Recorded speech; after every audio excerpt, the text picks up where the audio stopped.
ಎಲ್ಲರಿಗೂ ಕ್ರಿಸ್ತ ಯೇಸುವಿನ ನಾಮದಲ್ಲಿ ವಂದನೆಗಳು. ಪ್ರಿಯ ದೇವ ಮಕ್ಕಳೇ, ಹೇಗಿದ್ದೀರಿ?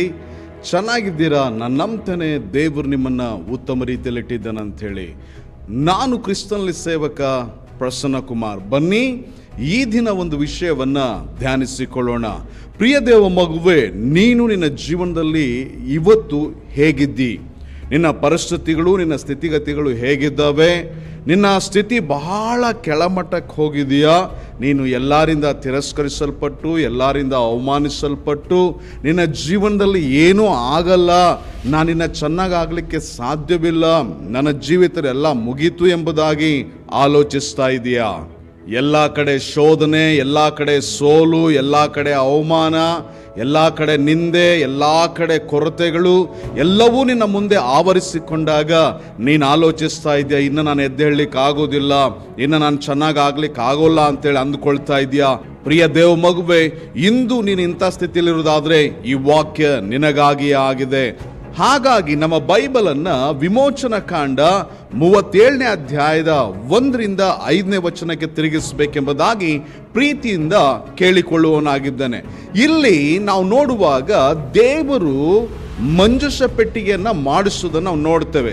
ಇಲ್ಲಿ ನಾವು ನೋಡುವಾಗ ದೇವರು ಜಾಲಿ ಮರದಿಂದ ಮಂಜೂಷ ಪೆಟ್ಟಿಗೆಯನ್ನ ಮಾಡಿಸುವುದನ್ನ ನಾವು ನೋಡ್ತೇವೆ. ಅಂತ ಮಂಜೂಷವನ್ನ ಯಾವುದರಿಂದ ಮಾಡಿಸಿದ್ರಪ್ಪ ದೇವರು ಅಂದ್ರೆ ಅದು ಜಾಲಿ ಮರದಿಂದ. ಪ್ರಿಯ ದೇವ ಮಕ್ಕಳೇ, ಯಾಕೆ ಜಾಲಿ ಮರದಿಂದಲೇ ದೇವರು ಮಂಜೂಷ ಪೆಟ್ಟಿಗೆಯನ್ನ ಮಾಡಿಸಿದ್ನು? ಜಾಗ್ರತೆ ಕೇಳಿಸ್ಕೋ. ಯಾಕೆ ದೇವರು ಜಾಲಿ ಮರದಿಂದಲೇ ಮಂಜೂಷ ಪೆಟ್ಟಿಗೆಯನ್ನ ಮಾಡಿದ್ನು ಎಂಬುದಾಗಿ. ಪ್ರಿಯ ದೇವ ಮಕ್ಕಳೇ, ನಾನು ಹೀಗೆ ಹುಡುಕ್ತಿದ್ದಾಗ ಪ್ರಪಂಚದಲ್ಲಿ ಬಲಿಷ್ಠ ಮತ್ತು ಗಟ್ಟಿಯಾದ ಮರ ಯಾವುದು ಅಂತ ಹುಡುಕಿದಾಗ ಅಲ್ಲಿ ಜಾಲಿ ಮರ ಕಾಣಿಸ್ಲಿಲ್ಲ, ಅಥವಾ ಜಾಲಿ ಮರ ಇರಲಿಲ್ಲ. ಹಾಗಾದ್ರೆ ಪ್ರಪಂಚದಲ್ಲಿಯೇ ಅತಿ ಗಟ್ಟಿಮುಟ್ಟಾದ ಮರ ಯಾವುದು ಎಂಬುದಾಗಿ ನೋಡುವಾಗ ಆಸ್ಟ್ರೇಲಿಯನ್ ಬುಲಾಕ್ ಎಂಬ ಮರ ಆಗಿತ್ತು. ಅಲ್ಲಿ ಸಹ ಜಾಲಿ ಮರ ಇರಲಿಲ್ಲ.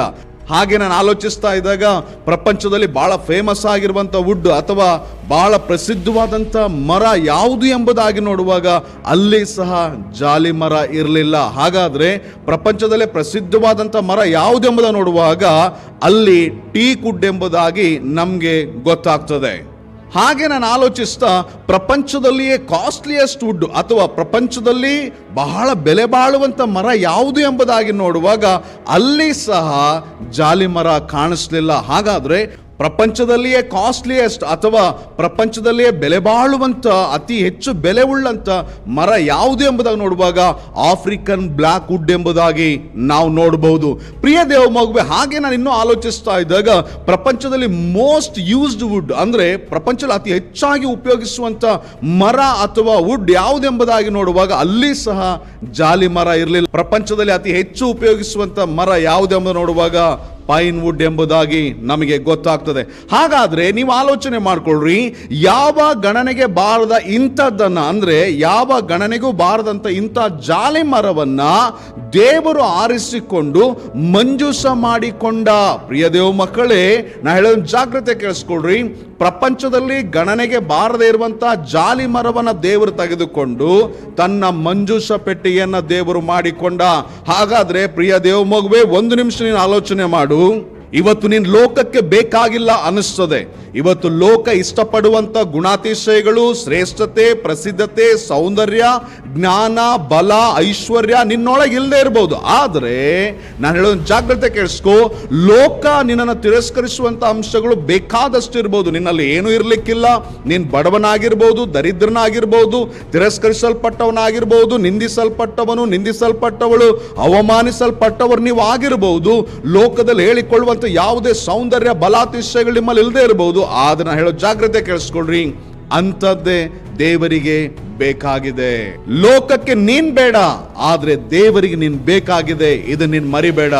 ದೇವರು ಆ ಜಾಲಿ ಮರವನ್ನು ತೆಗೆದುಕೊಂಡು ಜಾಲಿ ಮರವನ್ನು ರೂಪಿಸಿ, ಜಾಲಿ ಮರಕ್ಕೆ ಬಂಗಾರದ ಹೊದಿಕೆಯನ್ನು ಹೊದಿಸಿ, ಜಾಲಿ ಮರವನ್ನು ಮಂಜೂಷ ಪೆಟ್ಟಿಗೆ ಮಾಡಿ, ಜಾಲಿ ಮರದ ಮಂಜೂಷದಲ್ಲಿ ಆ ಮನ್ನವನ್ನ ಇಟ್ಟು, ಜಾಲಿ ಮರದ ಮಂಜೂಷ ಪೆಟ್ಟಿಗೆಯಲ್ಲಿ 10 ದಶಾಜ್ಞೆಗಳನ್ನ ಇಟ್ಟು, ಜಾಲಿ ಮರದ ಮಂಜೂಷ ಪೆಟ್ಟಿಗೆಯಲ್ಲಿ ಆರೋನನ ಕೋಲಿಟ್ಟು, ಜಾಲಿ ಮರದ ಮಂಜೂಷ ಪೆಟ್ಟಿಗೆಯಲ್ಲಿ ಅವರು ಹೋಗುವಲ್ಲೆಲ್ಲ ಹೊತ್ತುಕೊಂಡು ತಿರುಗುವಂತೆ ಮಾಡಿ, ಜಾಲಿ ಮರದ ಮಂಜೂಷ ಪೆಟ್ಟಿಗೆ ಅವರು ಹೋಗುವಲ್ಲೆಲ್ಲ ಹೊತ್ತುಕೊಂಡು ತಿರುಗುವಂತೆ ಮಾಡಿ, ಜಾಲಿ ಮರದ ಮಂಜೂಷನ ಯಾರು ಹೋಗದ ಸ್ಥಳದಲ್ಲಿ ಇಟ್ಟು, ಜಾಲಿ ಮರದ ಮಂಜೂಷವನ್ನ ಯಾರು ಮುಟ್ಟದಂತೆ ಮಾಡಿ, ಜಾಲಿ ಮರದ ಮಂಜೂಷವನ್ನ ಮಹಾಪರಿಶುದ್ಧ ಸ್ಥಳದಲ್ಲಿ ಇಟ್ಟು, ಜಾಲಿ ಮರದ ಮಂಜೂಷದ ಮೇಲೆ ದೇವರ ಸಾನ್ನಿಧ್ಯ ಇರುವಂತೆ ದೇವರು ಮಾಡಿದ. ಪ್ರಿಯ ದೇವ ಮಗುವೆ, ಲೋಕದಲ್ಲಿ ಯಾವ ಗಣನೆಗೆ ಬಾರದಿರುವಂತಹ ಮರವನ್ನ ತೆಗೆದುಕೊಂಡು ತನ್ನ ಸಾನ್ನಿಧ್ಯವನ್ನ ಇರುವಂತ ಒಂದು ಸ್ಥಳವಾಗಿ, ಒಂದು ಸಂಗತಿಯಾಗಿ, ಒಂದು ವಸ್ತುವಾಗಿ ಅದನ್ನ ಮಾರ್ಪಡಿಸಿಬಿಟ್ಟ. ಪ್ರಿಯ ದೇವ ಮಗುವೆ, ಒಂದು ನಿಮಿಷ ಆಲೋಚನೆ ಮಾಡ್ಕೋ. ದೇವರು ಲೋಕ ಬೇಡ ಅಂದದನ್ನ ಆರಿಸಿಕೊಳ್ತಾನೆ. ದೇವರು ಲೋಕಕ್ಕೆ ಬೇಡವಾದನ್ನ ಬೇಕು ಅಂತಾನೆ. ದೇವರು ಲೋಕಕ್ಕೆ ಅಸಹ್ಯವಾದನ್ನ ಇಷ್ಟಪಡ್ತಾನೆ. ದೇವರು ನಿನ್ನ ಇಷ್ಟಪಡುತ್ತಾನೆ. ದೇವರಿಗೆ ನೀನ್ ಬೇಕಾಗಿದೆ, ಇದನ್ನ ಮರಿಬೇಡ. ಪ್ರಿಯ ದೇವ ಮಗುವೆ, ಜಾಗ್ರತೆ ಕೇಳಿಸ್ಕೋ. ನಾನು ಹೇಳುವಂತ ವಿಷಯವನ್ನು ಜಾಗ್ರತೆ ಕೇಳಿಸ್ಕೋ. ಈಗ ಜಾಲಿ ಮರ ರೂಪಿಸಬಹುದಾ? ಹೌದು, ರೂಪಿಸಬಹುದು. ಜಾಲಿ ಮರವು ಬಂಗಾರದಿಂದ ಹೊದಿಸಲ್ಪಡಬಹುದಾ? ಹೌದು, ಹೊದಿಸಲ್ಪಡಬಹುದು. ಜಾಲಿ ಮರ ಮಂಜೂಷವಾಗಬಹುದಾ? ಎಸ್, ಹೌದು, ಆಗಬಹುದು. ಜಾಲಿ ಮರದ ಮಂಜೂಷದಲ್ಲಿ ಮನ್ನ ಇಡಬಹುದಾ? ಹೌದು, ಇಡಬಹುದು. ಜಾಲಿ ಮರದ ಮಂಜೂಷದಲ್ಲಿ 10 ಆಜ್ಞೆಯ ಕಲ್ಲನ್ನು ಇಡಬಹುದಾ? ಎಸ್, ಇಡಬಹುದು. ಜಾಲಿ ಮರದ ಮಂಜೂಷದಲ್ಲಿ ಆರೋನನ ಕೋಲಿಡಬಹುದಾ? ಹೌದು, ಇಡಬಹುದು. ಜಾಲಿ ಮರದ ಮಂಜೂಷವನ್ನ ಯಾರು ಹೋಗದ ಸ್ಥಳದಲ್ಲಿ ಇಡಬಹುದಾ? ಹೌದು, ಇಡಬಹುದು. ಜಾಲಿ ಮರದ ಮಂಜೂಷ ಯಾರು ಮುಟ್ಟದಂತೆ ಮಾಡಬಹುದಾ? ಹೌದು, ಮಾಡಬಹುದು. ಜಾಲಿ ಮರದ ಮಂಜೂಷವನ್ನ ಮಹಾಪರಿಶುದ್ಧ ಸ್ಥಳದಲ್ಲಿ ಇಡಬಹುದಾ? ಎಸ್, ಇಡಬಹುದು. ಜಾಲಿ ಮರದ ಮಂಜೂಷದ ಮೇಲೆ ದೇವರ ಸಾನ್ನಿಧ್ಯ ಬರುತ್ತದಾ? ಹೌದು, ಬಂದಿದೆ. ದೇವರ ಸಾನ್ನಿಧ್ಯ ಅದರ ಮೇಲೆ ನೆಲೆಗೊಂಡಿದೆ. ಜಾಲಿ ಮರದ ಮಂಜೂಷದ ಮೇಲೆ ದೇವರ ಸಾನ್ನಿಧ್ಯ ನೆಲೆಗೊಂಡಿದೆ. ಜಾಲಿ ಮರದ ಮಂಜೂಷವನ್ನ ಎಲ್ಲಾ ಕಡೆ ಹೊತ್ತು ತಿರುಗಬಹುದಾ? ಹೊತ್ತು ಮೆರೆಸಬಹುದಾ? ಹೌದು, ಎಸ್, ಆಗಬಹುದು. ಆಗ್ಲಿಕ್ಕೆ ಸಾಧ್ಯತೆ ಇದೆ. ಹಾಗಾದ್ರೆ ಒಂದು ನಿಮಿಷ ಆಲೋಚನೆ ಮಾಡು. ಒಂದು ಜಾಲಿ ಮರ ಇಷ್ಟರ ಮಟ್ಟಕ್ಕಾಗೋದಾದ್ರೆ ನೀನು ನಾನು ಯಾಕೆ ಹೀಗಾಗ್ಲಿಕ್ಕಾಗಲ್ಲ? ಪ್ರಿಯ ದೇವ ಮಗುವೆ, ನಾ ಹೇಳೋ ಜಾಗ್ರತೆ ಕೇಳಿಸ್ಕೋ. ಜಾಲಿ ಮರವನ್ನೇ ದೇವರ ಸಾನ್ನಿಧ್ಯ ಇರುವಂತ ಒಂದು ಸ್ಥಳವಾದಂತ ಮಂಜೂಷ ಪೆಟ್ಟಿಗೆಯನ್ನ ದೇವರು ಮಾಡಿದ್ದಾದ್ರೆ ನಿನ್ನನ್ನು ಮತ್ತು ನನ್ನನ್ನು ದೇವರು ಇನ್ನೇನು ಮಾಡ್ಬೋದು? ಆಲೋಚನೆ ಮಾಡು. ಹಾಗಾದ್ರೆ ನೀನು ಅಂದ್ಕೊಳ್ತಾ ಇದೀಯಾ ದೇವರು ನನ್ನ ಕೈ ಬಿಟ್ಬಿಡ್ತಾನೆ, ದೇವರು ನನಗೆ ಸಹಾಯ ಮಾಡೋಲ್ಲ, ನಾನು ಎದ್ದೇಳಲ್ಲ, ನಾನು ಚೆನ್ನಾಗಾಗಲ್ಲ ಅಂತ ಅಂದ್ಕೊಳ್ತೀಯ? ಇಲ್ಲ ಇಲ್ಲ ಇಲ್ಲ, ನೀನು ಅಂದ್ಕೊಳ್ತಿರೋ ತಪ್ಪಿದೆ.